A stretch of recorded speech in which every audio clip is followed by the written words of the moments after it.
শাহজাহান, তোমাকে জানিয়ে দিয়ে দিলাম, তোমাকে বলে দিয়ে দিলাম বাবা, হে দিল্লির সম্রাট শাহজাহান, আমার দ্বারা হয়তো সম্ভব হবে না ওই বিশাল জুমা মসজিদ খানা নির্ণয় করতে পারবো, সিধা করতে পারবো। একটা ওসিয়াত আমাকে মেনে নিতে হবে, একটা কথা আমার মেনে নিতে হবে। আল্লাহ তাআলা আমার দ্বারা যদি জুমা মসজিদ খানা সিধা করে নির্ণয় করে না, আমার ইন্তেকালের পরে জুমা মসজিদে, জুমা মসজিদ মেন গেটে সিঁড়ির তলায় আমার দাফন করে দিতে হবে। জোরে বলুন সুবহানাল্লাহ। আমার জুমা মসজিদে মেন গেটের সিঁড়ির তলা আমার দাফন করে দিতে হবে। এই ওসিয়াত যদি মেনে নাও তাহলে জঙ্গল থেকে তোমার সাথে দিল্লির জমিনে যেতে চাই। আল্লাহর ওলিকে হাতখানা ধরে হযরতে হারেবারে শাহ রাহমাতুল্লাহ আলাইহিকে জঙ্গল থেকে যখন দিল্লির জমিনে নিয়ে আসছে, তামাম এলাকা আওয়াজ হয়ে গিয়েছে দিল্লির জমিনে আজকে রে আমার একটা আল্লাহ, এমন একটা পালোয়ার আছে আসামের জঙ্গল থেকে এই বিশাল জুমা মসজিদ খানা ঠেলে সিধা করে দিয়ে দেবে। হাজার হাজার মানুষ কাতারে কাতারে দাঁড়িয়ে আছে। আল্লাহর ওলি হযরতে হারেবারে শাহ রাহমাতুল্লাহ আলাইহি ওই রোগা কঙ্কাল মানুষকে যখন দিল্লির মানুষ সকলে দেখতে পায়, এক বাক্যে বলেছিল, হে বাদশা সম্রাট, ও বাবা শাহজাহান, আপনি কি ম্যাট পাগল হয়ে গিয়েছে? কোথাতে একটা জঙ্গলি পাগল ধরে এনেছে, যিনি নিজের দেহ নিয়ে নড়তে পারে না, চলতে পারে না, এই বিশাল জুমা মসজিদ খানা কেমন করে সিধা করে দিতে পারে? আপনি এত বড় জ্ঞানী, এত বড় পণ্ডিত, এত বিচক্ষণ বাদশা হয়ে একজন রাস্তার ভিখারি পাগল ধরে এনেছেন, যার দেহ কঙ্কাল হয়ে গিয়েছে, নড়তে পারে না, চলতে পারে না, আর আপনি আজ সেই মানুষটাকে ধরে এনেছেন। ভাই সকলে একটু, ভাইরা যারা বাইরে আছে তার ভিতরে আছে, সরে সরে আসে, সব জিকির করুন কালমা লা ইলাহা ইল্লাল্লাহ। সরে সরে আসেন, সরে সরে আসেন। ঠান্ডা পানি হচ্ছে, ফ্যান আছে, অসুবিধা নাই, সকলের বসার সুযোগ দেন। সবই আল্লাহ পাকের ইচ্ছা। কারণ গত তারিখ যা ছিল ওই বর্ষার কারণে, শিলা বৃষ্টি হওয়ার কারণে দহরিয়া সভা আর বানচাল হয়েছিল, বন্ধ হয়ে গিয়েছিল। আবার সেই জলসা নিশ্চয়ই আল্লাহ পাক দহরিয়া গ্রামে আল্লাহ পাকের নিশ্চয়ই তার করুণা, তার দয়া, রহমত আছে। এই জলসার ওসিলায় হয়তো তামাম মানুষকে আল্লাহ পাক রহমত নূর আলা নূর করে দিয়ে দেবে। জোরে বলুন সুবহানাল্লাহ। তামাম মানুষ পানির আশায় পাগল হয়ে যাচ্ছে। পানি আসে কোনো দুঃখ হওয়ার কারণ নয়, হয়তো জলসার তো ব্যাঘাত ঘটছে, হয়তো সভা কমিটি বসে চিন্তা করছে যে পানির জন্য জলসা বন্ধ, সেই পানি আবার ঘুরে এলো, এই জলসা দেবো। জেনের কেদার বন্ধু তাই বলতে চায়, হে জগৎবাসী, পৃথিবীর মানুষেরা, বাবা, হে দুনিয়ার মানুষ, আল্লাহর ওলি হযরতে হারেবারে শাহ রাহমাতুল্লাহ আলাইহি দিল্লির জমিনে যখন এসে পৌঁছে গিয়েছে, হাজার হাজার মানুষ কাতারে কাতারে দাঁড়িয়ে আছে। ওই আল্লাহর ওলিকে দেখে তামাম মানুষেরা আল্লাহর ওলির চেহারা দেখে বাদশা শাহজাহানকে বলেছিলেন, আপনি কি পাগল হয়ে গিয়েছে, বেরেল খারাপ হয়ে গিয়েছে? একটি জঙ্গলি পাগল ধরে নড়তে পারে না, ইনি কেমন করে আপনার জুমা মসজিদ সিধা করে দিয়ে দেবে? আল্লাহর ওলি হযরতে হারেবারে শাহ রাহমাতুল্লাহ আলাইহি ওই সময় জুমা মসজিদে মেহরাবের পাশে দাঁড়িয়ে বলেছিল, হে বাদশা শাহজাহান, ও দিল্লি সম্রাট শাহজাহান, বাবা ইঞ্জিনিয়ারকে ডেকে নিয়ে আসো, চার কোণে চারজনকে ম্যাপ নিয়ে দাঁড়িয়ে যেতে বলো। ও বাদশা শাহজাহান, চার কোণে চারজনকে ম্যাপ নিয়ে দাঁড়িয়ে যেতে বলো। আল্লাহর ওলি হযরতে হারেবারে শাহ রাহমাতুল্লাহ আলাইহি দিল্লি জুমা মসজিদে মেহরাবের পাশে দাঁড়িয়ে মেহরাব খানা ধরে বলেছিল, হে দিল্লি জুমা মসজিদ, হে পাথরের বালিরা, যে খোদা তোকে তৈরি করেছে, আমাকে সেই খোদা তৈরি করেছে, যে খোদার ইবাদত বন্দেগী তোরা করে থাকিস রে, আমি সেই খোদার ইবাদত বন্দেগী করে দি বাবা। ও দিল্লি জুমা মসজিদ, পাথরের বালিরা, আর আমার বাতিনি যে জাহিরি হয়ে গিয়েছে, আল্লাহ তাআলা আমাকে দুনিয়ার জমিনে বেশি দিন হায়াতে বাঁচায় রেখে দেবে না। আমি তোদেরকে ঠেলে সিধা করে দেওয়ার মতন আমার শক্তি নাই, আমার ক্ষমতা নাই। আমি তোদের গায়ে একটু টেক লেগে দাঁড়াবো, তোরা নিজেরা একা এক অটোমেটিক ঠিক হয়ে যাবি। জোরে বলুন সুবহানাল্লাহ। কত বড় মহান ব্যক্তি। দিল্লি জুমা মসজিদে মেহরাবের পাশে দাঁড়িয়ে মেহরাব খানা ধরে বিসমিল্লাহে আল্লাহু আকবার বলে আওয়াজ দিয়েছে। আল্লাহু আকবার আওয়াজ হওয়ার সাথে সাথে কট করে একটা শব্দ হয়ে জুমা মসজিদ কিবলা দিকে ঘুরে গিয়েছে। জোরে বলুন সুবহানাল্লাহ। তামাম মানুষ পঙ্গপালের মতন সকলে দৌড়ে দৌড়ে ছুটে ছুটে আসে আল্লাহর মহান ব্যক্তিকে আল্লাহর ওলি দুইখানা কদম মুসি করব, আল্লাহর ওলি দুখানা পায়ে ধুলা নিজের গায়ে মেখে ধন্য হয়ে যাব। আল্লাহর ওলি সমাজ জুমা মসজিদ থেকে বার হয়ে ছুটে ছুটে ছুটে ছুটে দৌড়ে দৌড়ে গিয়ে জুমা মসজিদে মেন গেটে সিঁড়ির পাশে গিয়ে আল্লাহর ওলি হযরতে হারে বারে শাহ রাহমাতুল্লাহ আলাইহি আসার খেয়ে পড়ে গিয়েছে। জমিনে পড়ে যাওয়ার সাথে সাথে ঝটপট ঝটপট করতে করতে কলিজা খানা পেটে ইন্তেকাল করে গিয়েছে। জোরে বলুন সুবহানাল্লাহ। তামাম মানুষ পঙ্গপালের মতো ছুটে এসে আল্লাহর দুইখানা কদমের কাছে দাঁড়িয়ে চিৎকার করে কাঁদে, বাবা আল্লাহ কি মানুষ তৈরি করেছিল বাবা। যারা দিল্লির জমিনে গিয়েছে, দিল্লির জমিনে মেহরাবের চিৎকার কই পাশে, হে মুসলমান দিল্লি জুমা মসজিদে তিনটে গেট আছে।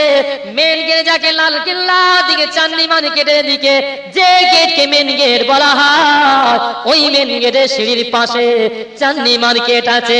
ওই চাঁদনি মার্কেটে বড় চাতাল, ওই চাতালের পাশে একটা মোটা নিম গাছ আছে। ওই নিম গাছের গোড়ায় হযরতে হারে বারে শাহ রাহমাতুল্লাহ আলাইহি মাজার শরীফ আছে। জোরে বলুন সুবহানাল্লাহ। আল্লাহ কি মানুষ তৈরি করেছে। পীর কাকে হাক্কানি ওলি, যাদের দুয়ার বিনিময়ে আল্লাহ আপনার জন্য জাহান্নাম আগুনটা আল্লাহ পাক মনে করলে হারাম করে দিতে পারে। জোরে বলুন সুবহানাল্লাহ। হে জগৎবাসী, পৃথিবীর মানুষই তাই বলতে চায়, হে মুসলমান, আজ ভারতের মুসলমান কার ওসিলায় কার বিনিময়ে মুসলমান হয়েছে? সকলে তেউরে মুসি কাওড়া ধাওয়া জেলে জেলে ছিল, সকলে মধ্য পাড়া ছিল, যার ওসিলাতে মুসলমান কেননা যে মুসলমানকে ভারতের মুসলমানকে এক বাক্যে জানায় দেয়, ওগো ভারতের মুসলমান নাই কোরআন ছাড়ো, নাই ভারত ছাড়ো, হে ভারতের মুসলমান, নইলে তোমাকে আজ ভারতের মুসলমান নাই কোরআন ছাড়ো, নাই ভারত ছাড়ো স্লোগান দিচ্ছে, নতুবা হে ভারতের মুসলমান, নইলে কয়েকটা কোরআন আয়াত ভেদাভেদ থাকবে না। ও জগৎবাসীরা, হে দুনিয়ার মানুষেরা, ওই সময় দিল্লির জমিনে শাসক ছিল, যে সময় মুখ্যমন্ত্রী ছিল খন্ডেক্টাররাও মুসলমান বিদ্রোহী বাদশাহ। খন্ডেক্টাররাও বলেছিল, আমার দেশে যদি কোনো মুসলমান আসে, দাড়িওয়ালা টুপিওয়ালা ঝুপওয়ালা মুসলমান, তাকে শুলে চাপিয়ে তার রক্ত বার করে আমার কপালে ত্রিশূল করে তারপরে আমি স্নান করে পানাহার করব, নতুবা মুসলমানকে কতল না করে আমি পানাহার খাওয়া দাওয়া করব না। মুখ্যমন্ত্রী খন্ডেক্টাররাও ওই জামানাতে প্রধানমন্ত্রী ছিল বাদশাহ পৃথ্বীরাজ, সে ছিল মুসলমান বিদ্রোহী। মুসলমান যেন আমার দেশে জীবনে কোনোদিন পা না দেয়। আল্লাহর হযরতে খাজা গরিবে নওয়াজ বাবা মঈনুদ্দিন চিশতি সঞ্জিরি রহমাতুল্লাহ আলাইহি, হে মুসলমান, আজ হুজুরের জীবনের কথা আমাকে সভা কমিটি বলতে বলে দিয়েছেন, আমি সেটা আপনাদের কাছে রাখছি। ভাই সে যত গুণ আসবে আমি তত গুণ চালাতে চলবো। হে জগৎবাসীরা, আল্লাহর ওইখান থেকে, কেননা তিনি আজকে 13 বছর বয়সে বাপ মা হারা হয়ে তিনি কোরআনের হাফেজ হয়ে, মা ছিল না বাপ ছিল না, নিজের সম্পদগুলো বিক্রি করে দিয়ে তামাম ইলম শিক্ষা করার পরে হাফেজ কারি মুহাদ্দিস হওয়ার পরে চিন্তা হলো, একটা জিনিস আমার অভাব হয়ে গিয়েছে, যে ইলমটা কোনো মাদ্রাসা স্কুল কলেজে পড়ানো হয় না, আমার বাতিনি শিক্ষা আমাকে শিখতে হবে। তাহলে ওই বাতিনি তথ্য নিতে গেলে কোনো পীরের দরবার আমাকে চলে যেতে হবে। পীর পরীক্ষা করতে করতে করতে করতে আল্লাহর ওলি হতে খাজা গরিব নওয়াজ বাবা মঈনুদ্দিন চিশতি সানজিরি রহমাতুল্লাহ আলাইহি একটানা নিজের পীরে 21টা বছর আল্লাহর ওলির খেদমত করেছিলেন। জোরে বলুন সুবহানাল্লাহ। যিনি এত বড় আলেম ওলামা হাফেজ কারি মুহাদ্দিস হয়েছে, আর আমাদের এলাকায় দুপাতা পড়ে আলেম হয়ে ওমাল পরে আজকে রহিম বক্সকে আর সালাম দিতে চায় না। মনে করে আমি আলেম হয়েছি, হাফেজ হয়েছি, হাজি হয়েছি, ওরা আমাকে সালাম দিক, আমি তাকে সালাম দেবো কেন? কত অহংকার! 22টা বছর পায়খানায় লোটা করে পানি বয়ে দিয়েছে, জামা কাপড় পরিষ্কার করে দিয়েছে, হুজুরির খেদমত করেছে 22টা বছর। জোরে বলুন সুবহানাল্লাহ। অনেক লম্বা চড়া কথা, সেদিকে যাচ্ছি না। মূল্যবান কথা বলে আমার সামনে সেই বক্তব্য করবো। আল্লাহর ওলি সময় হযরতে খাজা গরিব নওয়াজ বাবা মঈনুদ্দিন চিশতি রাহমাতুল্লাহ আলাইহি 22টা বছর পরে ইবাদত করার পরে আল্লাহর ওলির সময় আল্লাহর দরবার থেকে তিনি চলে যাচ্ছে। আল্লাহর ওলির দরবারে বলল, বাবা ও গরিব নওয়াজ, আমার তো এতদিন থাকলি বাবা, আমি একবার তোকে একটু পরীক্ষা করে দেখি বাবা।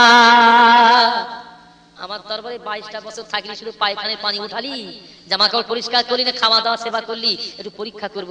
ছেলে যখন মাধ্যমিক পাস করে, পাস করার পরে যখন কলেজে চলে যায়, মা বাপ চিন্তা করে ছেলে আমার কলেজে যাচ্ছে, কত না পড়া পড়বে। সকাল তাড়াতাড়ি গোসল করে মা আজকে 10টার মধ্যে রান্না করে দিল, ডিম সিদ্ধ করে দিল, আর গ্লাস দুধ দিল। ছেলে আমার ডায়েরি হাতে করে কলেজে চলছে, মায়ের কাছ থেকে পয়সা নিয়ে। মা চিন্তা করলো না, বাবাও চিন্তা করলো না, আমার ছেলে আজ এসে কলেজে প্রফেসরের লেকচার শুনবে কি ক্লাস করবে, না মুমিনার হাত ধরে বাংকার দাঁড়িয়ে প্রেমের গল্প করবে। মা বাপ কিছুই বুঝতে পারে না, মনে করে ছেলে আমার খুব পড়াশোনা করছে, ছেলে আমার খুব পড়াশোনা করছে। প্রফেসর বলতে চায়, ওগো আব্দুর রহমান, পরিচয় তোমার আতুন হবে না, যতই ক্লাস করো আর আমার লেকচার শোনোই বা না শোনো, মুমিনার খালেদার হাত ধরে প্রেমের স্লোগান, প্রেমের গল্প করো, তোমার সাথে পরিচয় হবে উচ্চ মাধ্যমিক সামনে পরীক্ষা। ওই পরীক্ষার ফলাফল দেখে কতটুকু তুমি আজকে লেকচার শুনে কতটুকু পড়াশোনা করেছো, আর না কলেজে এসে ডায়েরি হাতে করে শুধু প্রেমের স্লোগান দিয়েছো, পরিচয় সে জায়গায় হবে। অনেক সময় রোজি পীর সাহেবের কাছে যাচ্ছে, পীরের কাছে কিছু পেলুনি, পীরের কাছে রোজি যাচ্ছেন, পীরের দরবারে আসেন, অনেকে আলেম ওলামার সঙ্গে মেশেন, ইমাম সাহেবের সঙ্গে সম্পর্ক আছে, কিছুই জানে না। হুজুর পীর সাহেবের সঙ্গে বলে আমি পীর সাহেবের খেদমত করি, ও মালের ভিতরে এক ফোঁটাও কিছু ঢোকেনি, শুধু খেদমতই করে, কিছু নিতে পারল না, কিছু নিতে পারল না। আল্লাহর ওই সময় বলেছিলেন, বাবা ও গরিব নওয়াজ, আমার দরবারে 22টা বছর আমার লোটাই করে পানি উঠাই দিলে, প্রস্রাব পায়খানা গোসলের পানি উঠাই দিয়ে দিলে, আমি তোমাকে পরীক্ষা করতে চাই বাবা। আমাকে শুধু খেদমত করলে না, ইবাদত আমল করেছো বাবা। আল্লাহর ওলি হযরত উসমান হারুনি রাহমাতুল্লাহ আলাইহি শাহাদাত আমলখানা একবার উঁচু করে বলেছিলেন, বাবা ও বাবা গরিব নওয়াজ, আমার শাহাদাত আমলের দিকে তাকায় দেখো, আমার শাহাদাত আমলের ভিতরে কিছু দেখতে পাও কিনা। আল্লাহর ওলি হযরতে খাজা গরিব নওয়াজ বাবা মঈনুদ্দিন চিশতি সানজিরি রাহমাতুল্লাহ বলেছিল, ও আমার পীর, আমার মুর্শিদ, আমি হযরতে খাজা গরিব নওয়াজ বাবা মঈনুদ্দিন চিশতি রাহমাতুল্লাহ আলাইহি আপনার শাহাদাত আমলের ভিতরে আমি আল্লাহ তাআলা তামাম দুনিয়া জমিনটা সবই দেখতে পাই। জোরে বলুন সুবহানাল্লাহ। দুনিয়ার জমিটা সব দেখতে পেয়েছি। এই জামানায় কিছু তরুণদের সঙ্গে বলা হয়, বলে মৌলী সাহেব কটা কোলকে দম দিয়ে এসেছে, আজকে গাঁজা করে কথা খুঁজে পাও না, আঙুলের ভিতরে দুনিয়ার জমিন দেখা যায়। দেখেন কিছু কিছু মাল আছে, তারা আজকে বলতে সেই গাঁজা এত দম দেয়, পাশা দিয়ে ধোমা বার হয়, তখন বলে মাই জালুয়া দেখা হয়, খোদা কি নূর দেখে ফেলেছি, মাই জালুয়া দেখায় খোদা নূর। ও মাল এত টানা টেনেছে, চোখ দিয়ে শস্যের ফুল ছুটছে ছুটছে, ত্রিকার ছুট দিচ্ছে, আর ও মনে করছে খোদা নূর দেখতে পাচ্ছি। জোরে বলুন নাউজুবিল্লাহ। হুজুর গরিবে নামাজ যখন আবার সাজি উসমান হারুনি বলছে, বাবা একবার আমার আঙুলের দিকে তাকায় দেখো। ওই সময় আল্লাহর ওলি বলেছে, আমার পীর আমার মুর্শিদ, আমি আপনার আঙ্গুলের ভিতরে দেখতে পেয়েছি একটা না দুইটা আল্লাহ 7টা জমিন তয় করে লা ইলাহা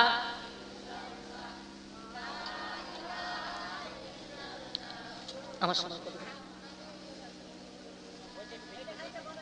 আল্লাহুম্মা সাল্লি আলা মাওলানা মুহাম্মাদ আলা আলে সাইয়্যিদিনা হাবিবেনা আলহামদুলিল্লাহ। তাই বলতে চাই বাবা, আল্লাহর ওলি হযরত খাজা গরিবে নওয়াজ উসমান হারুনি বলেছিল, ও খাজা গরিবে নওয়াজ, আর একবার তাকায় দেখো বাবা।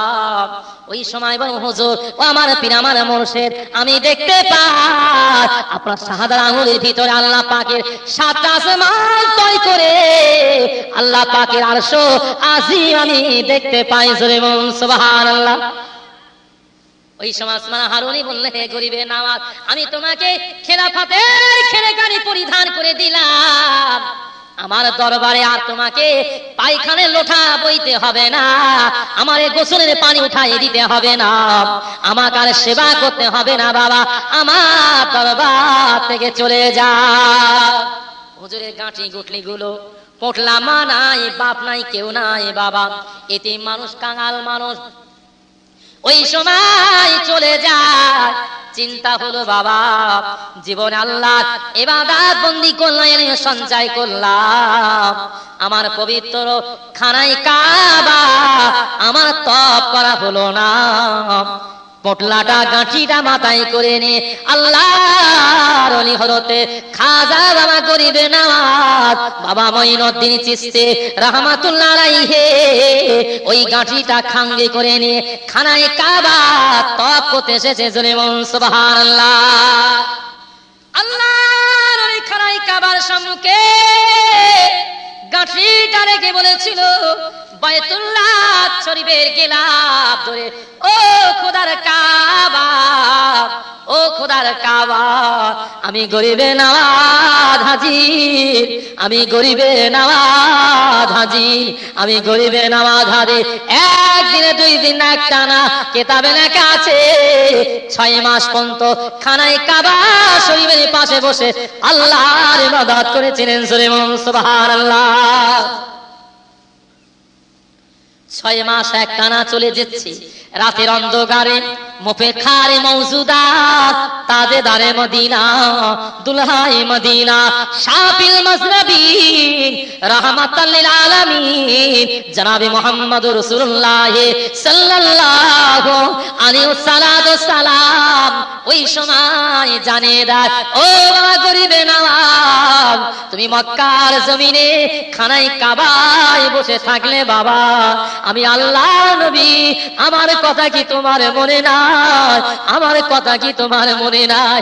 ওই সময় মক্কা শরীফ থেকে আল্লাহর ওই খাজা গরিবে নওয়াজ নিজের পোটলাটা মাথায় করে নিয়ে কোথায় মদিনা, কোথায় মদিনা, মদিনার রাস্তা ধরে ধরে মদিনার জমিনে, মদিনার রাস্তা ধরে ধরে মদিনার মসজিদ নববী শরীফে আল্লাহর ওলি হাজির দিয়েছে। জোরে বলুন সুবহানাল্লাহ। মদিনার মসজিদে বসে বসে মোটলাটা গাঁঠি তারিখে ইবাদত বন্দি করে, নামাজ কালাম পড়তে থাকে। ওই সময় কেউ জানে মুসাফির কোন ফকির এসেছে, ফজরের নামাজের সময় আল্লাহ নবী মদিনা শরীফে দরবারকে মদিনার রওজা পাকের গেটম্যানকে জানায় দেয়, ও আমার দরবার, ও আমার গেটম্যান, আমার একজন আশিকে রাসূল, আশিকে বান্দা, আশিকে পাগল আমার মদিনার মসজিদে এসেছে। ও আমার দরবার, যার নাম মঈনুদ্দিন, ওই ব্যক্তিকে ডেকে আমি আল্লাহ নবী আমার মাজার শরীফে নিয়ে আসো। জোরে বলুন সুবহানাল্লাহ। মদিনার মসজিদে নববী শরীফে গিয়ে ফজরের নামাজের সময় দরবার দাঁড়িয়ে দাঁড়িয়ে দাঁড়িয়ে দাঁড়িয়ে আওয়াজ করতে থাকে, হে মদিনার মসজিদ মুসল্লিরা, এই মসজিদে কার নাম মঈনুদ্দিন, কার নাম মঈনুদ্দিন? ও উঠে বলে, হুজুর আমার নাম মঈনুদ্দিন। ও বলছে, হুজুর আমার নাম মঈনুদ্দিন। এমন করে 7 জন মঈনুদ্দিনকে পাওয়া গিয়েছে। আল্লাহ নবী মঈনুদ্দিনকে নিয়ে যেতে বলেছে, আমি কোন মঈনুদ্দিনকে নিয়ে আল্লাহর নবীর দরবারে নিয়ে যাব। ছুটে ছুটে মদিনার রওজা পাকে জানান, ইয়া রাসূলুল্লাহ, ইয়া হাবিবাল্লাহ, ইয়া নবী আল্লাহ, আপনি কোন মঈনুদ্দিনকে নিয়ে যেতে বলেছেন? মদিনার মসজিদে আমি 7 জন মঈনুদ্দিনকে খুঁজে পেয়েছি, কোন মঈনুদ্দিনকে নিয়ে যেতে ইয়া রাসূলুল্লাহ? আল্লাহ নবী জানান, ও দরবার, যার নাম মঈনুদ্দিন, যার বাপের নাম গিয়াসউদ্দিন, ওই ব্যক্তিকে সঙ্গে করে নিয়ে আমি আল্লাহ নবী আমার মাজার শরীফে নিয়ে আসো। জোরে বলুন সুবহানাল্লাহ। মদিনার মসজিদে দ্বিতীয় দিনে ফজরের নামাজের সময় দাঁড়িয়ে দরবার আওয়াজ করে, ও মদিনার মুসল্লিরা, কার নাম মঈনুদ্দিন, তার বাপের নাম গিয়াসউদ্দিন, কে আছো বাবা ওঠো। সকলে আস্তে আস্তে চলে যাচ্ছে। মদিনার মুসল্লিরা সকলে ফিরে চলে গিয়েছে। আল্লাহর ওই খাজা গরিবে নওয়াজ বাবা মঈনুদ্দিন চিশতি রাহমাতুল্লাহ আলাইহি তাসবিহ টানি যেখানে মুরাকাবায় বসে আছেন, দরবার ওই সময় প্রাসাদ হয়ে গিয়ে আস্তে করে জিজ্ঞাসা করছে, বাবা, ও বাবা মুসাফির, ও বাবা মুসাফির, তোমার নামটা কি বলো বাবা? বলছে, হুজুর আমার নাম মঈনুদ্দিন। তোমার বাপের নাম কি? আমার আব্বাজানের নাম গিয়াসউদ্দিন। দরবার হাত ধরে বলেছিল, বাবা, ও বাবা মুসাফির, তোমার মতো সৌভাগ্য আর কার হতে পারে? আল্লাহ নবী মদিনার রওজা পাক থেকে স্বয়ং আপনাকে ডাক দিয়েছে। জোরে বলুন সুবহানাল্লাহ। আল্লাহর এই সময় চোখ ভরা পানি নিয়ে বলেছিল, ও বাবা দরবার, ও বাবা দরবার, আমার মতন গুনাহগারকে আল্লাহর নবী কি ডাক দেবে? আমার মতন হতভাগাকে আল্লাহ নবী আমাকে ডাক দেবে? দরবার সঙ্গে করে নিয়ে হযরত খাজা গরিবে নওয়াজকে নিয়ে যান। দরবার বলে, আমি দরবার মদিনার রওজা পাকের গেটম্যান, আমার কাছে তালা চাবি কাঠি আছে, আমি তালা বন্ধ করে দিয়ে মদিনার রওজা পাকের গেটম্যান, আমি গেট লাগিয়ে দিয়ে তালা বন্ধ করে দিয়ে আমি মদিনার মসজিদে এসেছি। আল্লাহর ওলি হযরতে খাজা গরিবে নওয়াজের সম্মানার্থে আল্লাহ ওই মাজারের 10 হাত দূর থেকে দেখা যায় আল্লাহ পাক ওই দরজাগুলো অটোমেটিক খাজা গরিবে যাওয়ার জন্য কটকট করে তালাগুলো খুলে দিয়ে দরজাগুলো অটোমেটিক খুলে গিয়েছে। জোরে বলুন সুবহানাল্লাহ। দরবার বলছে, বাবা, হে বাবা মুসাফির, আর কেঁদো না বাবা, কেঁদো না, তোমার মতন সৌভাগ্য আর কার হবে বাবা? একবার তাকিয়ে দেখো, আমি তালা বন্ধ করে মদিনার মসজিদে চলে গিয়েছিলাম বাবা, আল্লাহ তাআলা তোমার সম্মানার্থে আল্লাহ নবীর মাজারের দরজাগুলো অটোমেটিক খুলে গিয়েছে। জোরে বলুন সুবহানাল্লাহ। হযরতে খাজা গরিবে নওয়াজ বাবা মঈনুদ্দিন চিশতি সঞ্জিরি রাহমাতুল্লাহ আলাইহি ওই সময় মদিনার রওজা পাকের ভিতরে ঢুকে পড়েছে। আসসালাতু আসসালামু আলাইকা ইয়া রাসূলুল্লাহ, আসসালাতু আসসালামু আলাইকা ইয়া হাবিবাল্লাহ। আমার সালামের জবাব যতক্ষণ না দেবেন আমি গরিবে নওয়াজ নিজে কানে না শুনতে পাবো। আমি যদি আমার সালামের জবাব না দেন আমি মদিনার মাজারে মাথা ঠুকে ঠুকে মাথা খানা ফাটিয়ে ফেলে দিয়ে দেব। আল্লাহ নবী মদিনার রওজা পাক থেকে চিৎকার করে আওয়াজ দেয়, ওয়ালাইকুম আসসালাম ইয়া গরিবে নওয়াজ, কামিয়াব কামিয়াব কামিয়াব। জোরে বলুন সুবহানাল্লাহ। আল্লাহ নবী বলেছিলেন, ইয়া রাসূলুল্লাহ, ইয়া হাবিবাল্লাহ, আমার জীবনে বড় তামান্না আমি আপনার দরবারে সালাম দিয়ে সালামের উত্তর পেলাম। ইয়া রাসূলুল্লাহ, আমার জীবনের বড় সাধনা আপনার নূরের হাতখানা ধরে একবার মুসাফা করতে চাই। ইয়া রাসূলুল্লাহ, আপনি যদি মদিনার রওজা পাক থেকে একবার নূরের হাতটা বার করে দিয়ে দেন আমি গরিবে নওয়াজ আপনার নূরের হাতখানা ধরে একবার মুসাফা করে নিয়ে নেব। আল্লাহ নবী মদিনার রওজা পাকে আর সহ্য করতে পারলো না। মদিনার মাজার থেকে মিডিল পজিশন থেকে কবরটা ফেটে গিয়েছে। আল্লাহ নবী নিজের ডান হাতটা নূরের হাতটা মদিনার রওজা পাকে একবার বার করে দিয়েছে। জোরে বলুন সুবহানাল্লাহ। হযরতে খাজা গরিবে নওয়াজ বাবা মঈনুদ্দিন চিশতি রাহমাতুল্লাহ আলাইহি ওই সময় রওজা পাকের ভিতরে ঢুকে বলেছিলেন, ইয়া রাসূলুল্লাহ, ইয়া হাবিবাল্লাহ, আমার জীবনের সাধনা মিটে গিয়েছে। আপনি যদি আল্লাহর নবী মদিনার কবর থেকে একবার যদি সরাসরি উঠে পড়ে আমি আপনার বুকে বুকে একবার মিলে নিতে চাই, আপনার বুকে বুকে একবার মোনাকাদা করতে চাই। আল্লাহ নবী বলেছিলেন, ও বাবা গরিবে নওয়াজ, কেঁদো না বাবা, কেঁদো না। আমি আল্লাহ নবী আজ যদি মদিনার রওজা পাক থেকে উঠে পড়ি বাবা, আল্লাহ কিয়ামত করে দিয়ে দেবে, দুনিয়া ধ্বংস হয়ে যাবে। ও গরিবে নওয়াজ, আল্লাহ তাআলা তোমাকে মদিনা মক্কা মানুষ করে তোমাকে পাঠিয়ে দেয়নি বাবা। তুমি চলে যাও হিন্দুস্তানের জমিনে, চলে যাও যেখানে অন্ধকারে বরবারে পড়ে আছে কলমা হারা, ঈমান হারা, দ্বীন হারা, শরিয়াত হারা, তাদের কাছে তৌহিদের বাণীর দাওয়াত তাদের কাছে পৌঁছে দাও। জোরে বলুন সুবহানাল্লাহ। আল্লাহর এই সময় চিন্তা করছে হিন্দুস্তান আবার কোথায়, হিন্দুস্তান আবার কোথায়। ম্যাপ আল্লাহ নবী দেখাই দিয়ে দিলেন, ম্যাপ আঁকাই দিয়ে দিলেন। ওই সময় হলতে খাজা গরিবে নওয়াজ বাবা মঈনুদ্দিন চিশতি সানজিরি রাহমাতুল্লাহ আলাইহি, তিনি আজকে মদিনা শরীফ থেকে পায়দারি হাঁটতে হাঁটতে দাওয়াত দিতে দিতে 40 জন কাফেলা সঙ্গীকে সাথে করে নিয়ে পাকিস্তান হয়ে, পাঞ্জাব হয়ে, সরস্বতী নদীর ধার দিয়ে হেঁটে হেঁটে দিল্লির জমিনে